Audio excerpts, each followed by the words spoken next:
교재 55페이지입니다.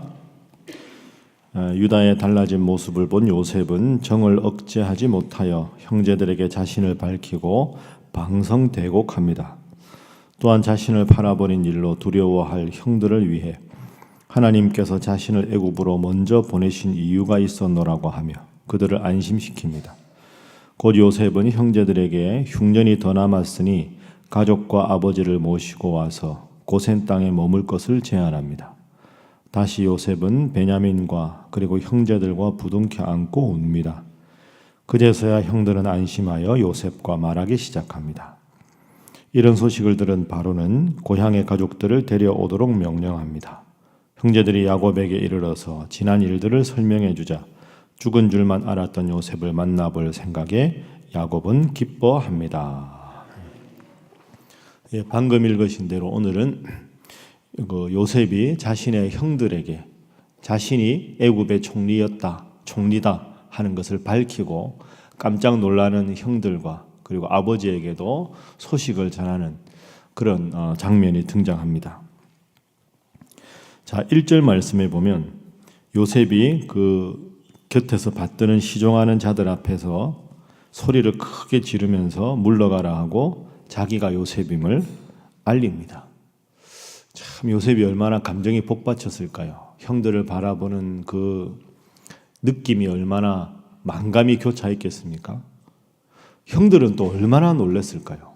요셉이야 이미 알고 있었는데 형들은 갑자기 총리가 방성대곡을 하면서 내가 요셉입니다 하니까 야 이거 죽었구나, 큰일 났다, 이런 생각부터 하지 않았겠습니까?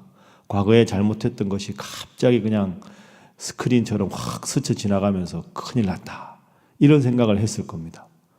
그러니까 요셉은 반가움에 눈물을 흘리고 10명의 형들은 놀라서 두려움에 어쩔 줄 몰라 하는 그런 장면이 앞부분에 등장하죠. 그런데 그렇게 깜짝 놀라는 형들에게 요셉의 그 반응을 한번 보십시오. 자, 5절 말씀. 자, 5절 함께 읽어봅니다. 시작. 당신들이 나를 이곳에 팔았다고 해서 근심하지 마소서, 한탄하지 마소서. 하나님이 생명을 구원하시려고 나를 당신들보다 먼저 보내셨나이다. 아멘. 어떻게 이렇게 말할 수 있었을까요? 그래서 첫 번째 오늘 기도 제목은 범사에 하나님의 뜻을 묻는 인생이 되게 하소서 하는 기도가 필요합니다. 범사의 모든 일에 하나님의 뜻을 묻는 성도. 요셉이 우리가 계속 읽지만 요셉이 가장 위대한 이유가 바로 여기에 있습니다. 요셉은 늘 하나님이 왜 이 일을 하게 하셨을까? 내 인생에 왜 이 고통을 주셨을까? 하나님의 관점에서 자신을 바라보고 환경을 바라보고 자신의 인생을 바라보는 사람입니다. 이게 우리가 요셉 이야기에서 가장 깊이 명심해야 되는, 제가 그제 설교할 때 말씀드렸지만 요셉의 인생에 중요한 두 단어가 있었습니다. 기억하십니까? 하나님이 요셉과 함께 하셨다. 요셉이 형통한 삶을 살았다. 첫 번째가 하나님이 요셉과 함께 하셨다 하는 것이죠. 그러니까 하나님이 나하고 늘 함께 하니까 하나님이 왜 나를 이곳에 보내셨나? 하나님이 이 자리에서 형들 앞에서 무슨 말씀을 하기를 원하시나? 여기 있는 10명의 형들과 베냐민과 그리고 아버지 야곱을 위해서 내가 어떻게 하는 걸 하나님께서 기뻐하시는가? 항상 하나님의 입장에서 자신의 인생을 바라본 것이 요셉의 가장 위대한 점입니다. 그 위대함이 더 돋보이는 이유는 인생에 기쁘고 즐거운 일이 있을 때만 그렇게 한 것이 아니라 노예로 팔려갔을 때도 하나님의 뜻을 묻고, 보디발의 집에서 노예 생활을 하면서도 하나님의 뜻을 묻고, 보디발의 아내의 무고한 욕심 때문에 감옥에 갇혀서도 하나님의 뜻을 묻고, 오늘 본문 말씀도 4절 말씀에 보면 요셉이 형들에게 가까이 오십시오. 저는 당신들의 애굽에 판 요셉입니다. 4절 말씀 듣고는 기절초풍을 했겠죠. 형들이. 5절 보십시오. 당신들이 형님들 나를 이곳에 팔았다고 해서 근심하지 마십시오. 한탄하지 마십시오. 하나님이 생명을 구원하시려고 나를 당신들보다 먼저 보내셨나이다. 참 대단한 고백이죠. 형님들하고 베냐민하고 아버지 구원시키시려고 저를 먼저 와서 예비하게 하셨습니다. 이 고백의 주체는 하나님이시고 이 고백의 도구는 요셉이고 누구를 위해서? 당신들을 위해서. 이렇게 고백을 하면 여러분 하나님 입장에서 요셉을 어떻게 복을 안 주실 수가 있겠습니까? 이야, 참 요셉은 정말 훌륭하다 이런 생각이 들지 않겠습니까? 그래서 첫 번째 기도 제목 말씀드린 대로 항상 내 입장에서 환경을 바라보는 게 아니라 하나님의 입장에서 사건을 해석하고 하나님의 때 하나님의 방법으로 모든 일이 이루어지도록 늘 하나님 앞에 신실한 믿음으로 하나님만 믿고 나아가시는 여러분 모두가 되시기를 바랍니다. 그게 첫 번째 교훈입니다. 자, 그러면 그런 교훈을 가지고 늘 하나님 중심으로 살아가는 자에게 하나님이 어떻게 해주시는가 보겠습니다. 자, 7절, 8절 요셉에 이어지는 고백입니다. 2절 읽습니다. 시작. 하나님이 큰 구원으로 당신들의 생명을 보존하고 당신들의 후손을 세상에 두시려고 나를 당신들보다 먼저 보내셨나니 그런즉 나를 이리로 보내니는 당신들이 아니요 하나님이시라. 하나님이 나를 바로에게 아버지로 삼으시고 그 온 집의 주로 삼으시며 애굽 온 땅의 통치자로 삼으셨나이다. 아멘. 하나님이 나를 당신들보다 먼저 보내셨습니다. 나를 이리로 보내니는 당신들이 아니요 하나님이십니다. 그래서 하나님께서 복을 주셔서 이렇게 있게 하셨습니다. 그래서 두 번째 교훈은 하나님은 항상 좋은 것으로 갚아주신다 하는 것이죠. 그러니까 하나님의 관점에서 사건을 바라보고 고백하는 사람에게 두 번째, 항상 좋은 것으로 갚아주시는 하나님. 한번 저를 따라합니다. 항상 좋은 것으로 갚아주시는 하나님. 여러분 믿습니까? 하나님 마음에 이렇게 쏙 들게 하는데 하나님이 어떻게 요셉을 그냥 버려두시겠습니까? 항상 좋은 것으로. 그래서 7절, 8절, 9절, 10절 보면 다 아름다운 고백입니다. 하나님이 이 땅의 통치자로 삼으셨습니다. 하나님이 형님들과 우리 아버지를 구원하게 하셨습니다. 하나님이 이 모든 것을 허락해 주셨습니다. 하나님의 은혜를 고백하고 하나님께서 좋은 것으로 주셨다 하는 이런 고백, 이 고백이 요셉의 훌륭한 점입니다. 지난 주일날 기억해 보시면 요셉이 노예로 팔려간 게 몇 살 때였습니까? 17살 때. 총리 대신이 된 게 몇 살 때였습니까? 30세. 이 요셉이 하나님의 부름을 받은 게 몇 살 때였습니까? 110세입니다. 그래서 생각해 보십시오.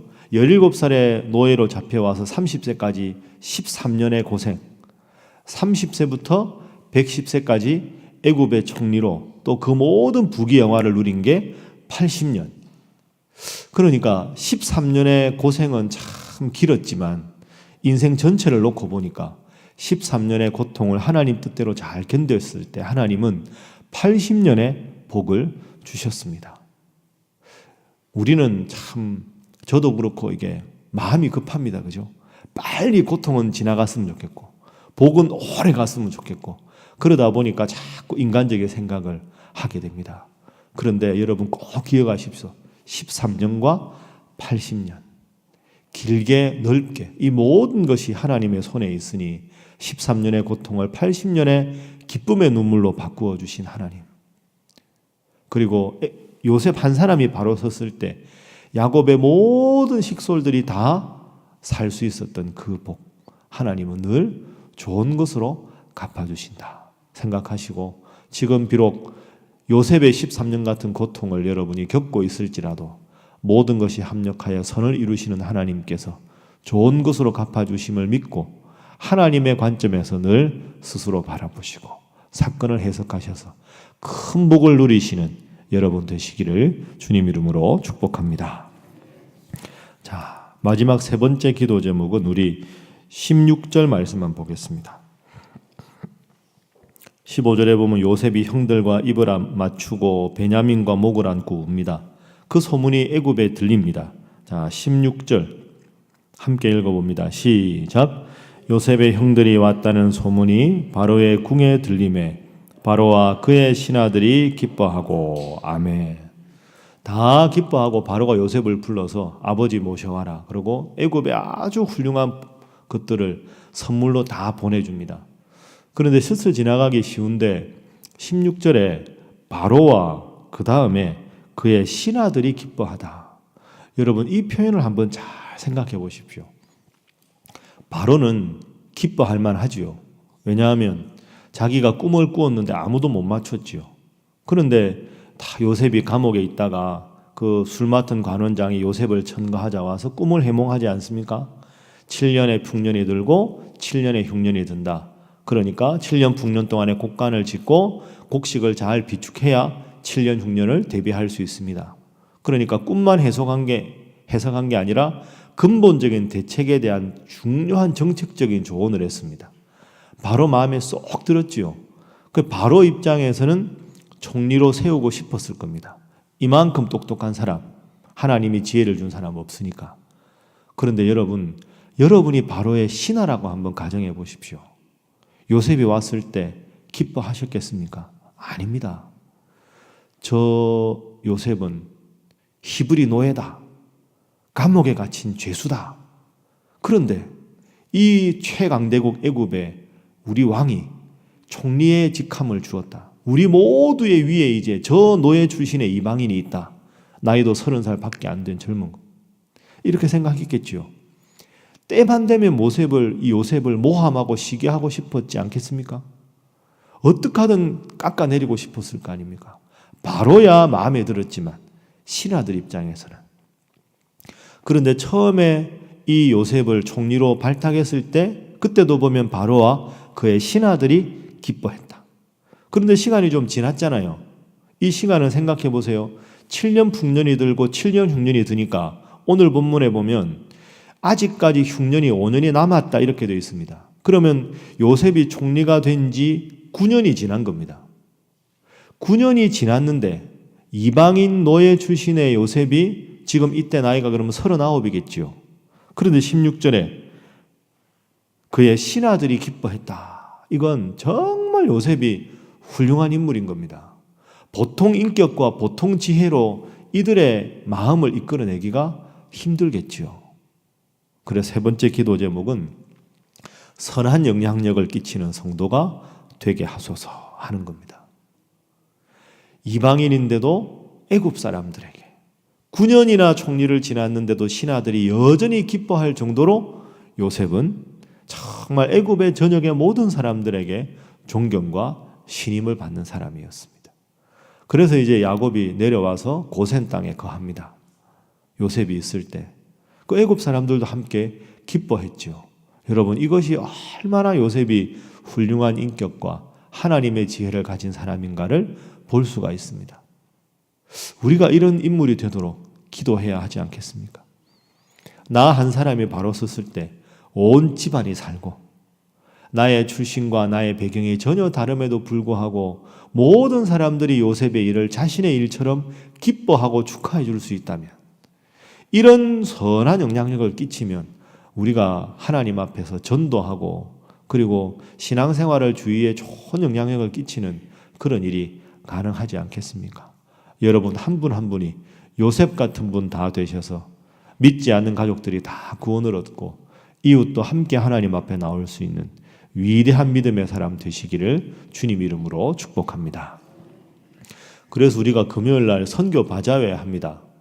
선교 바자회 해서 우리가 라오스에 선교도 하지만 또 하나 중요한 목적은 바자회 하면서 이제 우리 하나님 안 믿는 이웃분들도 함께 와서 구경도 하고 함께 교제도 나누고 이것도 좋은 일 아니겠습니까? 교회가 늘 표방하는 대로 지역사회의 기쁨이 되는 교회, 지역의 자랑이 되는 교회, 그렇게 되는 것의 좋은 모범이 오늘 요셉입니다. 말씀을 정리하겠습니다. 요셉은 오늘도 우리가 확인한 대로 하나님의 사람이었습니다. 여러분 범사에 때로 힘들어도 늘 하나님의 입장에서 바라보시고 하나님의 뜻을 물으시는 여러분 되시기를 바랍니다. 그래서 하나님께서 주시는 큰 복에 거하고 하나님께만 인정받는 것이 아니라 이웃에게 선한 영향을 끼칠 수 있는 여러분 모두가 되시기를 주님 이름으로 축복합니다. 이 세 가지 제목 위해서 기도하시고 금요일에 있는 남북 정상회담 위해서 기도해 주시고 또 우리 선교 바자 위해서 기도해 주시고 여러분 각자를 위해서 기도하고 돌아가시기 바랍니다. 함께 기도합니다. 주여 믿습니다. 주여 믿습니다. 주여 믿습니다. 하나님 은혜를 감사합니다.